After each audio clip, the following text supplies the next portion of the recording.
혹시 그 특이사항을 우리가 놓쳤을까 봐 받는 자료. 바뀐 게 없어도 보내요? 없는 게 100% 확신하세요? 1년 동안 내가 한 번도 안 바꾼 것 같아?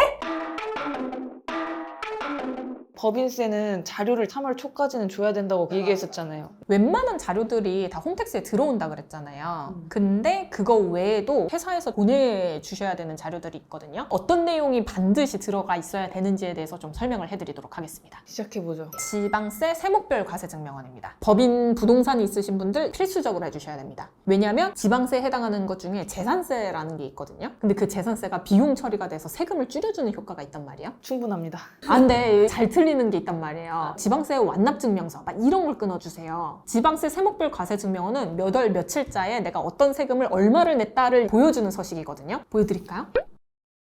이름이 은행마다 다를 수 있어요. 원금 이자 상환 내역이라고 해가지고 법인의 대출이 있으신 분들, 원금이랑 이자를 같이 상환하시는 분들. 왜냐면 원금을 갚는 거는 비용 처리가 안 되는데 이자만 비용 처리가 되거든요. 가끔 가다 보면은 그냥 돈이 그날에 얼마가 빠졌는지 뭐 이런 다른 서식을 주는 경우가 있어가지고 그걸 구분해서 달라. 리스계약서랑 자동차 보험증권, 만약에 뭐 구매를 했다거나 하면은 임직원 전용으로 가입하셔야 되잖아요. 그 보험의 유형을 확인하려고 요청을 드리는 거고, 리스계약서 같은 경우에는 보험 내역뿐만이 아니라 보증금 같은 거 금액 얼마인지 그거 확인하려고 같이 좀 요청드리는 거라고 보시면 되세요. 기본적으로 약간 돈 얼마 썼는지랑 그 돈을 정확히 어디다가 썼는지를 구분할 맞아. 수 있는 자료들을 보내라는 거네. 네. 그 다음 거는 정해진 서식이 있는 거는 아니에요. 12월 31일 기준으로 잔액을 요청을 하거든요. 매출 거래처일 수도 있고 매입 거래처일 수도 있어요. 양쪽 다 모든 사업자가 전부 준비를 하셔야 돼요. 12월 말 기준으로 봤을 때 줄 돈 얼마인지 받을 돈 얼마인지를 거래처별로 자료를 달라는 거죠. 법인세를 3월 달에 하다 보니까 그 자료는 없고 2월 말 기준으로 해서 얼마 받아야 되는지는 있는데요. 이러면 안 되는 거예요. 평상시에 관리를 잘 해놔야겠네. 맞아.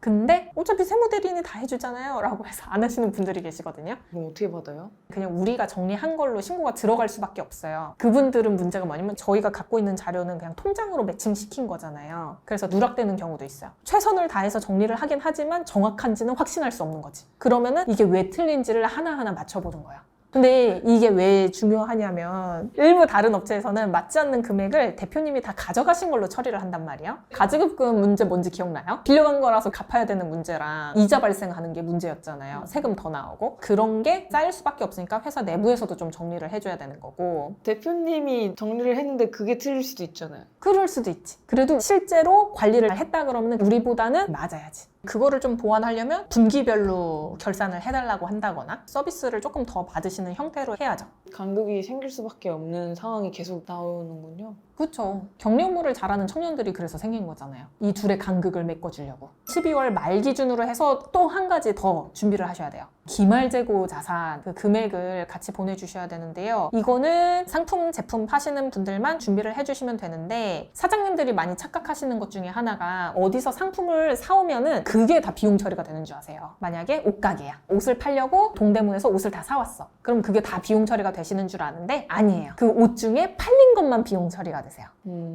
속일 수는 없는 거죠. 아니 분노하지 마시고. 옷을 파는 사람이에요. 그래서 150벌을 사와가지고 100벌을 팔았어. 근데 그 해에 150벌 다 판 것처럼 이게 신고가 들어가. 그렇게 되면 올해 세금은 적게 나왔을 거거든요. 근데 내년에 가면은 실질보다 더 많이 내는 거가 되는 거죠. 그랬을 때 올해랑 내년 합쳐서 보면은 제대로 신고를 안 했을 때가 세금이 더 많이 나온다. 그건 아니에요? 사실 두 개 년도를 합치면은 똔똔이라고 해야 되나? 그래요? 근데 문제는 가산세가 나올 수는 있는 거죠. 재고 금액 단위 자체가 커버리면은 가산세가 적게 낸 세금의 기본 10%에 늦게 낸 날만큼 더 붙으니까 5년에 맞춰서 나왔다고 하면은 가산세가 본세만큼 나올 수도 있는 거죠. 그게 그렇게 나중에 걸리게 될 수도 있는 거예요? 네. 조사 나오면은 흔하게 보는 것 중에 하나가 재고 조사니까. 그래서 세무조사 받는 걸 사람들이 두려워하는 거군요. 자기가 모르는 잘못들이 나오는 거라서. 네. 그러면 두 가지 결론이 나올 수 있는 거네요. 그냥 내년에 세금이 더 많이 나오거나 잘못해서 걸리면은 나중에 가산세를 많이 내게 될 수도 있는. 근데 기말재고 자산이 얼마냐에 따라서 이익이 막 확확 달라진단 말이에요. 그래서 이 재고를 관리를 잘 못해놓으면은 너네 이익을 믿을 수가 없다. 그래서 이제 투자 의사결정 하시는데도 되게 중요하게 작용했었어요. 법에서 비용으로 인정해주는 기부 단체가 정해져 있거든요. 그 정해진 단체인지를 확인을 하기 위해서 기부금 영수증도 요청을 드려요.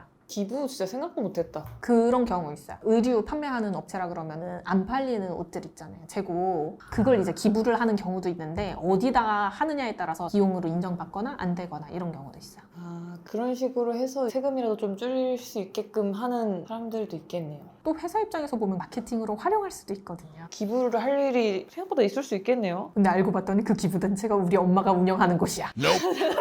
해외 카드 사용 내역서인데요. 기본적으로 카드 사용한 내용은 끌어와지거든요. 근데 해외에서 사용한 게 안 끌어와져요. 그럼 통장에서 나간 걸로 비용 처리할 수 있는 거 아니에요? 라고 할 수가 있는데 통장에서는 카드 대금이 뭐 통으로 나거나 이렇다 보니까 상세 내역을 못 보잖아요. 그래서 그럴 때는 해외 카드 사용 내역서를 엑셀 파일로 주시면 우리가 또 이제 뭐 편집을 하거나 할 수 있다 보니까 그 자료로 주시는 게 좋죠. 엑셀로 주세요. 청첩장이라던가 부고장 같은 것들 사업과 관련돼서 거래처에 경조사비를 쓴 경우에는 비용으로 인정을 해주는데 한 장당 20만 원까지만 받으실 수 있으세요. 간이용 수증 3만 원 미만인 경우에 전달해 주시면 그걸로 비용 처리 가능합니다. 텐션이 왜 이렇게 낮아졌어요? 별로 중요하지 않은 것 같아서 요즘 뭐 카드나 현금 영수증 작은 금액도 다 발급받으시니까 간이 영수증 쓸 일은 없을 텐데 혹시라도 받으시면 법인 통장에 돈이 들어있으면 이자가 발생하잖아요. 그 이자를 전액을 주는 게 아니라 세금은 떼고 나머지 금액만 입금을 시켜줘요. 우리 통장에. 저 자료를 주시면 은행에서 얼마를 떼갔구나를 확인하고 법인세 낼 때 그 금액만큼은 이미 냈습니다 하고 차감을 시켜줘요. 중요한 거네. 하지만 미리 낸 세금은 막 1,000원, 2,000원 돈이 많은 곳들은 좀 더 많이 내셨기 때문에 어쨌든 챙겨주시면 좋습니다.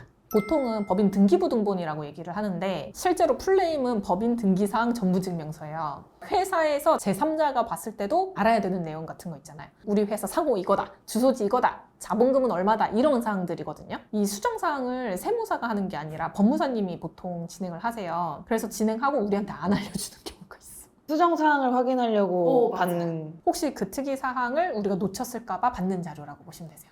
바뀐 게 없어도 보내요? 없는 게 100% 확신하세요? 1년 동안 내가 한 번도 안 바꾼 것 같아? 그럼 안 보내줘도 돼요. 그냥 보내는 게 낫겠네. 보내는 게. 그치, 1년이면 기억 안 날 수 있다. 그다음에 이거랑 연결된 게 법인 주주명부거든요. 이것도 마찬가지. 주주 구성원이 바뀌었는데 우리한테 말을 안 해준 경우가 있을 수 있어가지고 같이 이제 보내달라라고 말씀을 드리는 거죠. 모르면 어떻게 돼요? 모르면 가산세 나와요.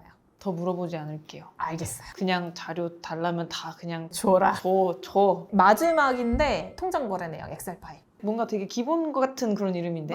가장 기본이에요. 부가세 신고 끝나고 나면 기본적으로 통장거래 내역을 줘야 돼요. 1월 1일에서부터 12월 31일까지 모든 법인이 주셔야 됩니다. 패스. 지방세 세목별 과세증명원은 아까 정부24랑 구청이라고 말했고요. 원금 이자 상환 내역 같은 경우에는 그냥 인터넷 뱅킹 들어가면 떼실 수 있고요. 리스 계약서랑 자동차 보험 증권 같은 경우에는 그 자동차 계약할 때 보통 받을 거고요. 12월 말 거래처 잔액 내역, 12월 재고 내역은 정해진 게 없잖아요. 양식이 그냥 회사 내부에서 준비했다가 주시면 되고, 기부금 영수증은 그 단체한테 이제 발행해달라고 얘기하면 되고, 해외 카드 사용 내역서는 카드사 홈페이지 들어가면 다운받을 수가 있고요. 청첩장이나 간이 영수증은 그때그때 모아뒀던 거를 전달해 주시는 거고, 법인 등기사항 전부 증명서는 인터넷 등기소 아니면 실제로 등기소 가서 발급받으시면 되고요. 법인 주주명부도 회사 내부에 있는 거, 이자 배당 원천 징수 영수증은 인터넷 뱅킹, 통장 거래 내역도 인터넷 뱅킹.